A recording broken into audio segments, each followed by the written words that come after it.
So here we're looking at how the data engineers like really evaluate a data source. One is that what are the essential characteristics of the data source? Is the data coming from a web application or it is coming from an IoT device? Mhm. These things really matter. Then the other thing is that how the data persisted. Is it persisted long term, short term, or just temporary? You might find that some data is stored long term, and you might find that some of the data is stored temporarily. For example, some data may be stored in the random access memory. Why? It's because the people who need access to that data, they need it to be very fast. They don't need to have it stored in some area. Okay. The consumers of that data, they may need to have that data consumed very fast at a high rate.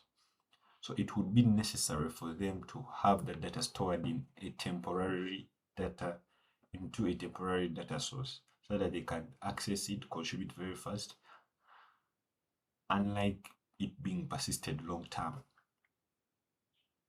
Then the other thing is that at what rate is the data being generated? This is very important when it comes to like business setting because the rate at which the data is generated is important. For example, if you have a cow that has an IoT device and then it is in the field, we need that data to move very fast.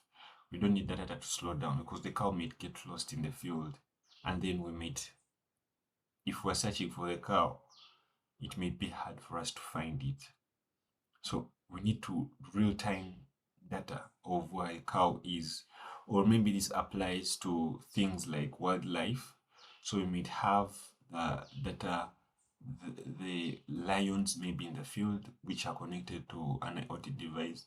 We want that data to be coming in at timely. We don't want it to take long for it to come. That's the rate at which then also trading commodities, stock trading, we need that data to move very fast because it's a delay in a delay in the data being registered or being ingested. It may cause us to have false findings or maybe false results. Then the other thing is that how consistent is the data from this data source? Are we going to expect it to be inconsistent? If it's going to be consistent, then we need to do a lot of transformations on it. Then the other thing is duplicates. Do we expect duplicates from this? Because it may really be a duplicate because it may happen because of technical reasons. Then another thing, how do we expect the errors? Are there errors in this data? Then the other thing is that will the data arrive late? That's also a very important question.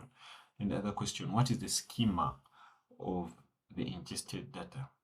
Do we need to join multiple tables as we're getting this data according to the business rules or according to the security rules or according to the data governance rules? And the other thing, what if the schema changes? How do we communicate? How do we know that the schema has changed? Because this happens, why? Why does it happen? It happens because the business environment is always changing. It means also the type of data that you are getting is also going to change. Then the other thing is that what is the data quality? Are there data quality checks on that data? Because the most important, I think it's an industry problem, the untrustworthiness of data in organizations. Yeah.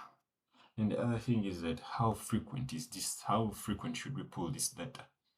Some people want this data to be in a batch fashion. We get it for a day and then we send it. So some organizations, let's say like Netflix, they want that data to be in a stream fashion.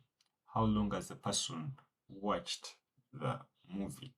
What movies did they like? Which country were they from? How long did they watch? We need that in a streaming fashion. Thanks for giving me your time and attention. I hope to see you in the next video. Thanks and stay well.